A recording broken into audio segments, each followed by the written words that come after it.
Box বাজানোর গান শোনা সার্বিক ভাবে সার্বজনীন হারাম, সর্ব অবস্থায় হারাম। বিয়ে শাদীতে বক্স বাজানো হারাম, স্বাভাবিক মোবাইলে গান শোনা যেমন হারাম, এই ডিজে বক্সে গান শোনা হারাম। অতএব যে বিয়ের মাঝে বক্স বাজানো হয় এটা মুসলমানের বিয়ে নয়, এটা হিন্দু সংস্কৃতির বিয়ে। কথা কি বুঝছেন? এই এলাকাতে কোন বিয়েতে যেন বক্স না বাজে, ক্লিয়ার কথা। যদি বাজে আমার কাছে কেউ আসেন, বিয়েটা করেন কোন হিন্দু লোক দিয়ে। কারণ আমরা কি কথা বলেন, আমরা কি মুসলমানের বিয়ে করাতে যাবো, তো মুসলমানের বাড়িতে বিয়ে হবে ইসলামের কৃষ্টি এবং কালচার অনুযায়ী। ইসলাম কোন ধর্মের নাম নয় যে ইসলামে কিছু অপূর্ণতা আছে, ইসলামে কিছু কম আছে, অন্য ধর্ম থেকে ধার নিয়ে ইসলামকে পুরা করা লাগবে। ইসলামকে আল্লাহ কমপ্লিট পুরো মোকাম্মেল নিজামে হায়া, মানব জীবনের পরিপূর্ণ জীবন ব্যবস্থা, লাইফ গার্ড যা লাগবে, গাইডলাইন সব দিয়ে আল্লাহ ইসলামকে সাজাইছে।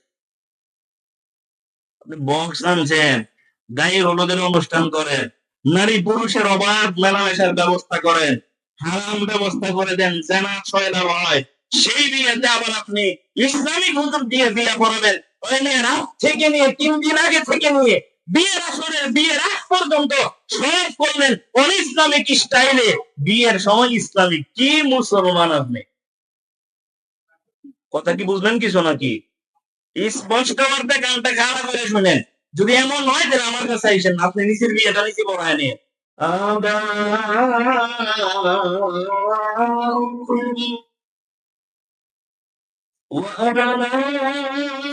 وأبناؤكم أو إخوانكم أو أزواجكم أو عشيرتكم إلى آخر الآية।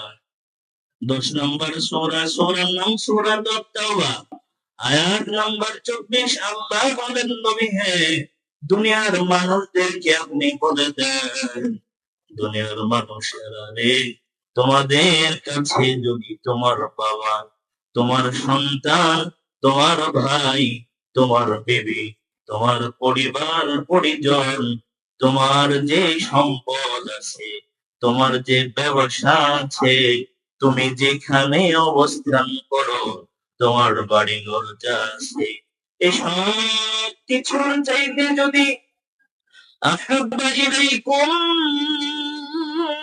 মিনাল্লাহ ওয়া রাসূলিহি ওয়া জিহাদিন ফি সাবিলিহি, যদি যা যা বললাম, আমার বাবা, আমার সন্তান, আমার ভাই, আমার বিবি, আমার আত্মীয় স্বজন, আমার সম্পদ, আমার ব্যবসায়িক প্রতিষ্ঠান, ব্যবসার যাবতীয় সব, আমি যেখানে থাকি, থাকতে ভালোবাসি, সেই বাড়ি ঘর বাসস্থান, এসব কিছু চাইতে যদি আল্লাহর ভালোবাসা আমার অন্তরে না থাকে, নবীর ভালোবাসা যদি আমার অন্তরে না থাকে, আল্লাহর জন্য লড়াই করা, আল্লাহর জমিনে আল্লাহর দিন প্রতিষ্ঠার জন্য জিহাদ করাটা যদি আমার কাছে, আমার পরিবার পরিজন, বাবা, সন্তান, ভাই, বিবি, আত্মীয় স্বজন, ব্যবসায়িক প্রতিষ্ঠান, মান সম্পদ, বাড়ি ঘর থেকে যদি প্রিয় না হয়, রাসূলুল্লাহ সাল্লাল্লাহু আলাইহি ওয়াসাল্লাম বলেন, আহাব্বা ইলাইকুম মিনাল্লাহ ওয়া রাসূলিহি ওয়া জিহাদিন ফি সাবিলিহি ফাতারাব্বাসু হাত্তা ইয়াতিয়াল্লাহু বিআমরিহি।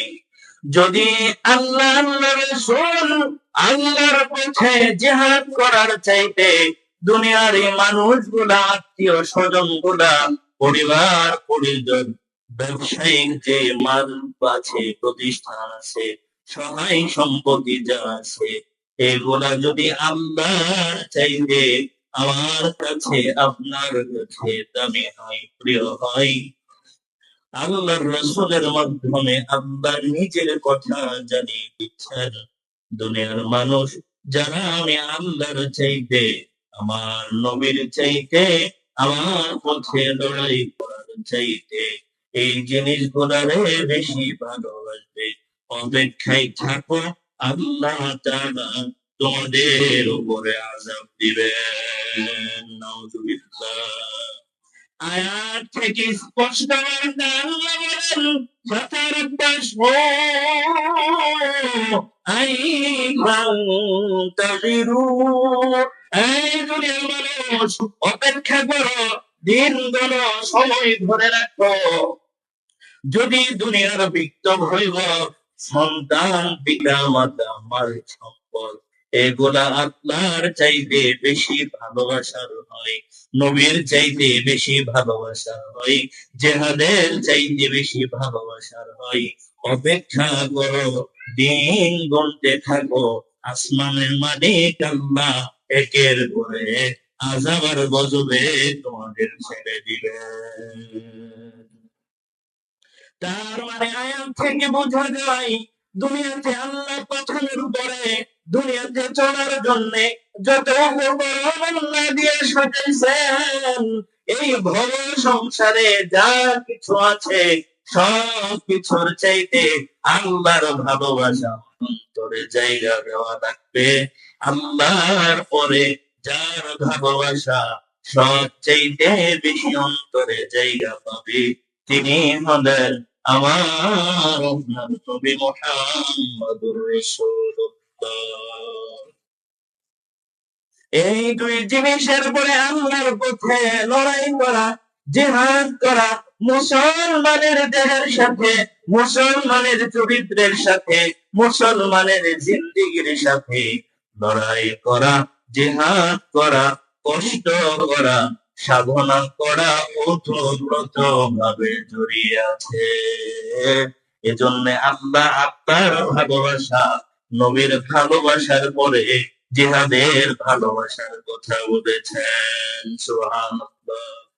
এবার আল্লাহ রাসূল বলেন, দুনিয়ার উম্মত, আল্লাযী নাফসি বিয়াদি, নবী বলেন, দুনিয়ার উম্মত রে, ও আল্লাহর কসম, যে আল্লাহর হাতে আমি নবীর জীবন, ও আল্লাহর কসম খেয়ে বলছি, لا يؤمن أحدكم حتى أكون أحب إليه من والده وولده والناس أجمعين। সহিহ বুখারীর 14 নম্বর 15 নম্বর দুটো হাদিসের সমন্বয়ে একটা হাদিস বললাম। আল্লাহর নবী বলেন, দুনিয়ার রে, ওই আল্লাহর শপথ, যে আল্লাহর হাতে আমি মুহাম্মাদের জীবন, ওই আল্লাহর কসম খেয়ে বলি, ততক্ষণ পর্যন্ত তোমাদের কেউ ঈমানওয়ালা হতে পারবে না। দাবি করলে, মুখে বললে, আইডেন্টিটিতে মুসলমান থাকলেই সত্যিকার মুসলমান হতে পারবে না, যতক্ষণ না হাত্তা আকুনা আহাব্বা ইলাইহি মিন ওয়ালিদিহি ওয়া ওয়ালাদিহি ওয়ান নাসি আজমাইন। যতক্ষণ তোমার কাছে তোমার সন্তানের চাইতে, তোমার মাতা পিতার চাইতে, দুনিয়ার যত মানুষ আছে সমস্ত মানুষের চাইতে আমি নবী তোমার কাছে সব চাইতে ভালোবাসার পাত্র না হব। তার মানে নবী যদি আপনার সন্তানের চাইতে আপনার কাছে প্রিয় না হয়, আপনার বাবার চাইতে যদি প্রিয় না হয়, দুনিয়ার যত মানুষ আছে, নেতা হোক, নেত্রী হোক, যেই হোক না কেন, তাদের চাইতে বিশ্ব নবীর ভালোবাসা যদি আপনার অন্তরে কম থাকে, আমি বলি নাই, আল্লাহর নবী বলেন, চিল্লায় লাভ হবে না, তুমি ইমানদার হতে পারো না। নম্বর হাদিস, রাসূল বলেন ফালাকুম মান কুন্না ফি ওয়াজাদা বিহিন্না হালাওয়াতাল ঈমান। দুনিয়ার উম্মতেরা রে, যার অন্তরে তিনটা জিনিস থাকবে, এই তিনটা জিনিস থাকার কারণে উঠা বসায় চলা ফেরাই শয়নে জাগরণে প্রত্যেকটা সময় ওই মানুষটা তিনটা জিনিস থাকার কারণে ইমানের মজা পেতে থাকবে। সুবহানাল্লাহ। তিন জিনিস যার অন্তরে আছে, চলা ফেরাই উঠা বসাই শয়নে জাগরণে all time always ওই মানুষটা অন্তরে ইমানের স্বাদ আস্বাদন করতে থাকে, সদা সর্বদা ইমানের মিষ্টতা অনুভব করে ইমানের মজা পেতে থাকে। এক নম্বরে মান কানাল্লাহ ওয়া রাসূলুহু আহাব্বা ইলাইহি মিম্মা সিওয়াহুমা। যেই মানুষের অন্তরে দুনিয়ার সব কিছুর চাইতে, দুনিয়ার সবার চাইতে আল্লাহর রাসূলের ভালোবাসা যার অন্তরে বেশি, আল্লাহর রাসূলের ভালোবাসা অন্তরে থাকার কারণে 24 ঘন্টার 24 ঘন্টা, 60 মিনিটের 60 মিনিট, 60 সেকেন্ডের 60 সেকেন্ড, সপ্তাহের 7 দিন, মাসের 30 দিন, বছরের 365 দিন, সব সময় ওই মানুষটা ইমানের মজা পায়। ইমানের মজা পাওয়ার জন্য অন্তরে আল্লাহর রাসূলের ভালোবাসা সব চাইতে বেশি রাখতে হবে। সাইয়েদনা ওমর ইবনুল খাত্তাব রাদিয়াল্লাহু তাআলা আনহু নবীর দরবারে বসা, সহিহ বুখারীর 6632 নম্বর বর্ণনা। ওমর নবীর কাছে বসে বলেন, নবী গো, আল্লাহর কসম খেয়ে বলি নবী, আপনি নবী আমার কাছে দুনিয়ার সব কিছুর চাইতে বেশি প্রিয়, বেশি ভালো, বেশি উত্তম। দুনিয়াতে যা আছে, পরিবার পরিজন, সন্তান সন্ততি, মা বাবা, দুনিয়াতে যা কিছু আছে সব কিছুর চাইতে আমি ওমর, আপনি নবীরে বেশি ভালোবাসি।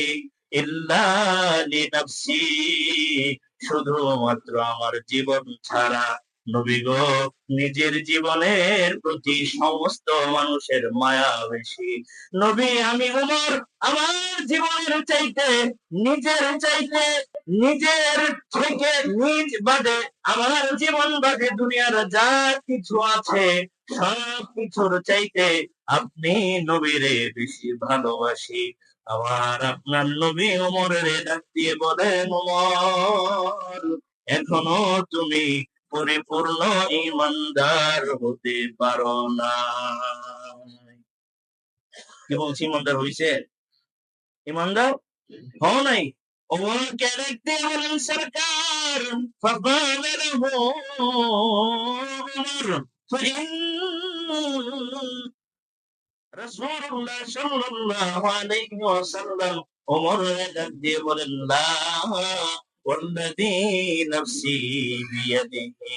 ওমর রে, না না, ওই আল্লাহর কসম, যে আল্লাহর কুদরতি হাতে আমি মুহাম্মাদের জীবন, ওমর রে, এখনো তুমি কমপ্লিট ঈমানওয়ালা হও নাই। এরপরে রাসূল বলেন, হাত্তা আকুনা আহাব্বা ইলাইকা মিন নাফসিক। ওমর, যতক্ষণ তোমার জীবনের চাইতে আমি নবী তোমার কাছে প্রিয় না হব, ততক্ষণ তুমি ভালো ঈমানওয়ালা হও নাই। এবার ওমর ডাক দিয়ে বলেন, সরকার, নবী গো, ফাইন্নাহুল আন, নবী আমি সাক্ষ্য দিচ্ছি, এই মুহূর্তে, এই মুহূর্তে, এই সময়ে, নবী গো, আল্লাহি, আল্লাহর কসম, লা আনতা আহাব্বু ইলাইয়া মিন নাফসি। নবী গো, আমি সাক্ষ্য দিচ্ছি দুনিয়ার সমস্ত কিছুর চাইতে নয়, আপনি নবী, আমি ওমরের জীবনের চাইতেও আমার কাছে বেশি দামি। এবার আল্লাহ রাসূল ডাক দিয়ে বলেন, আল্লাহ ইয়া ওমর, হে ওমর, হা হা, এখন তুমি পরিপূর্ণ ইমানদার। সুবহানাল্লাহ। ওমর রে, যতক্ষণ পর্যন্ত কোন মানুষ তার জীবনের চাইতেও আমি নবীরে বেশি ভালো না বাসবে, ততক্ষণ ভালো ইমানদার হতে পারবে না। এবার বলেন, নবীর ভালোবাসা আমার আপনার জীবনের চাইতে বেশি থাকবে না কম? যদি কম হয় দাবি করলে হবে না। ওমরের মতো সাহাবীরে নবী বলেন, ওমর রে, যতক্ষণ তোমার জীবনের চাইতে আমি নবী তোমার কাছে বেশি দামি না হব, ততক্ষণ তুমি ভালো ইমানদার হতে পারো না। তার মানে ডিসিশন ফাইনাল হয়ে গেছে, সিদ্ধান্ত চূড়ান্ত।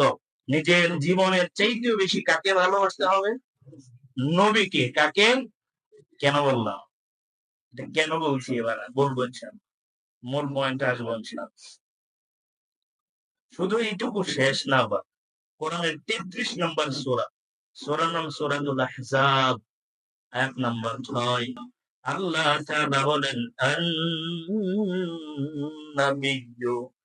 আওলা বিল মুমিনিনা মিন আনফুসিহিম। আল্লাহ তাআলা বলেন, আমার নবী ঈমানদারদের কাছে তাদের জানের চাইতেও বেশি প্রিয়। সুবহানাল্লাহ। ওয়া আজওয়াজুহু উম্মাহাতুহুম। আর নবীর যতজন বিবি আছে, সমস্ত বিবিরা ঈমানদারদের মা। নবীর বিবি আমাদের কি হয়? মা। বলেন আমার কি হয়? পেজ ভাঙ্গি একটা বলেন না কি হয়? আর কোনদিন মা ফাতেমা বলবেন না। কেন? এটা ভাঙ্গে দেই। কারণ আল্লাহ কোরআনে সূরাতুল আহজাবের 6 নম্বর আয়াতে বলছেন, ওয়া আজওয়াজুহু উম্মাহাতুহুম, দুনিয়ার সমস্ত মুমিনদের মা হলো নবীর বিবিরা। এখন ফাতেমা নবীর কি হয়? জোরে বলেন। মেয়ে। তাহলে আল্লাহ কি বলছে? নবীর বিবিরা আমাদের মা। তাহলে নবীর বিবিরা আমাদের মা মানে ফাতেমা রাদিয়াল্লাহু তাআলা আনহার মা আমাদের মা, আবার ফাতেমাও আমাদের মা। কথা মিলে? মিলছে? মিলছে? এখন নবী তো তার মেয়েরে ভালোবেসে, কলিজার টুকরা মেয়ে, ভালোবেসে মেয়েরে মা ফাতেমা বলে ডাকতেন। আমার একটা মেয়ে আছে আলহামদুলিল্লাহ, আমার মেয়ের নাম রাখছি আম্মা জান আয়েশা রাদিয়াল্লাহু তাআলা আনহার নামে মিলায়া আয়েশা। আমি প্রায়ই ঘরে গিয়ে ডাক দিই আম্মা জান আয়েশা বলে। আমার ভালো লাগে ডাক দিই। কারণ হাদিস আমরা যত পড়ি মহিলাদের মাঝে সবচেয়ে হাদিস যার থেকে আসছে তিনি আম্মা জান আয়েশা রাদিয়াল্লাহু। রাসূলের সর্বকনিষ্ঠ স্ত্রী, বয়সের দিক দিয়ে মাত্র 6 কি 7 বছরের মাঝামাঝি সময়ে রাসূলের সাথে বিয়ে হয়েছে। সুবহানাল্লাহ। 9 বছর বয়সে রাসূলের ঘরে আসছে। এজন্য শরীয়তের মাসআলা, মেয়েরা 9 বছর থেকে বালেগা হওয়ার সম্ভাবনা আছে। কথা কি বুঝতে গেলে? বডি গ্রোথ ভালো হলে হয়ে যায় 9-10 বছর। যদি বডি গ্রোথ ভালো না হয় তাহলে আর একটু সময় লাগতে পারে। মেয়েরা বালেগা হওয়ার লক্ষণ।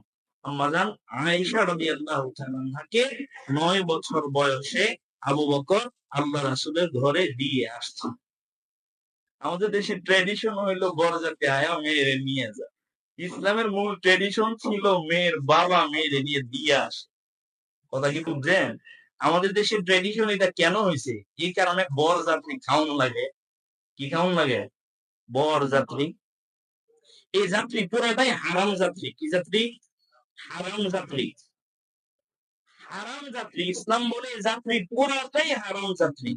মানে বরযাত্রী পুরাটাই হারাম যাত্রী। এখন আপনি বলবেন এটা কিভাবে বললেন হুজুর? এভাবে বললাম মেয়ের বাবার কাছে আপনি পাও না, না যে সে আপনাকে খাওয়াবে। আর কোন মেয়ের বাবা যদি স্বেচ্ছায় আনন্দে সে যদি মনের ভালোবাসা মহব্বত আনন্দে যদি বলে যে আপনারা যা পারেন আসেন আমার একটা মেয়ে, আমি ধুমধাম করে আমার মেয়ের বিয়ে দিব। ধুমধাম বলতে আমার বক্স বাজাবো।